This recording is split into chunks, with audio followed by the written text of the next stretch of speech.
So here's the question.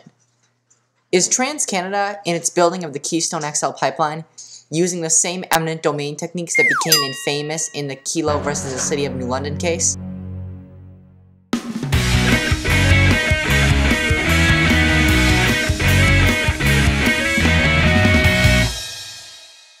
Hey everyone, sorry I haven't been coming out with a lot of videos lately, but I've been pretty busy. Now I'm going to be getting back to my regular video making schedule though. Now originally I was going to make a video about something else, but then I saw this, and this confirms suspicions I had all along. And this is really important. So, what's been going on lately with the Keystone XL Pipeline is that Republicans have been attacking President Obama for not approving it. Supposedly it'll bring energy security to America and create jobs. I guess the Republicans view this as their jobs plan as opposed to Obama's jobs plan. And most of the opposition so far has come from people like Sharpton at MSNBC who raise environmentalist concerns like, will it leak? Will it be safe? Will it contaminate water? Will it harm wildlife, etc.? But one group that should be protesting this is the very same group which is supporting it, the conservatives.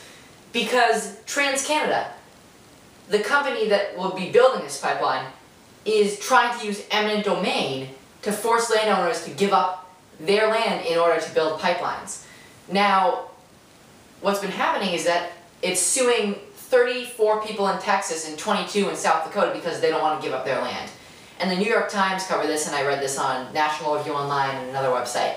And in the comments, I'm assuming they're conservative because it's on National Review, they're saying, oh, well, it's different because it's not like Kelo.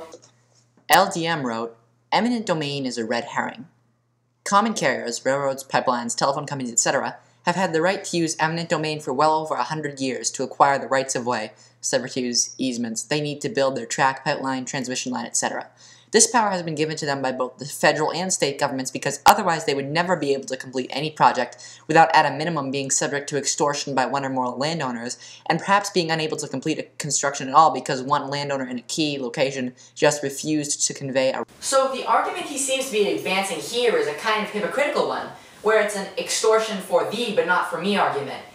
It's not okay for a landowner to extort a company into paying extra for land so that they can reach a peaceful agreement, but it's okay for a corporation to extort the landowner using government force into accepting a deal he doesn't want. There's more than one way to build a pipeline, and maybe it'd cost more, you need more capital, more labor, maybe it wouldn't be as economical to the company, but commerce needs to be respectful of private property rights. And are we going to sacrifice the property rights of these people in Texas and South Dakota so that this corporation will have an easier time building the pipeline? I don't think it's the right way, and there's more than one way to go about it. Someone went in the comments, made a really good point where they said, adding a few hundred extra miles to a pipeline this long in order to avoid this problem wouldn't add so much to long-term operating costs. And beyond that, the point is, even if it did, it wouldn't matter. You've got to be respectful of private property rights. If we allow this kind of essential subsidy to be given to corporations, it's going to set precedent for more property rights violations. And, you can't just sacrifice the property rights of individuals in order to make the operating costs for corporations lower on these kinds of projects. Mark in New England left a comment to the gist of, well, after the pipeline is finished and it's going to be buried underground, the land may be temporarily taken away, but, once the pipeline is finished, the landowner will have his land back to ranch or whatever. Now let's take the example they actually gave where it was a farmer or a rancher, which I think was actually the case with some of these people who are being sued. Think about the opportunity cost that could be incurred by this project. The land, what could that land have been put to for productive use? Could it be, raising cattle? Could it be raising crops? Who knows? And what could be the loss of wealth due to this project and through this use of government force to that landowner? It's cost shifting in both these cases, pure and simple, from the corporation to the individual landowner. It's wrong, it's disrespectful of private property rights, it should be stopped, and unless it's absolutely, absolutely impossible to do this, we should make every single attempt to make this a peaceful, voluntary exchange. Two last things I need to mention quickly. First is the law of supply and demand. If some landowner is extorting the corporation, saying, give me more, or I won't let you use my land, You know, if there are other landowners who aren't putting their land to productive use, like I said, you know, if it is being put to productive use, there's the issue of opportunity cost. But let's say that there are landowners, like with adjacent property, who have open land they wouldn't mind, you know, making a profit off of. And so they might say, well, you know, we'll give you a better deal if you want to pay us for our land.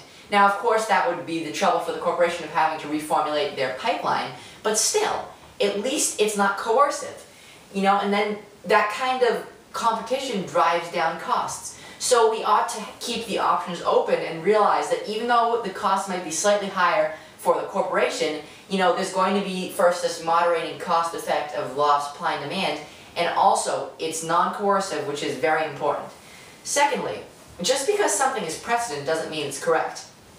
You know, lots of people on the left don't like the money as speech precedent. You know, that's precedent, but that doesn't mean it's necessarily correct, at least in their opinion. Also, think about precedent for things like abortion that a lot of people on the right disagree with. You know, that's precedent, but does that still make it correct? Just because something is precedent doesn't make it constitutional or correct.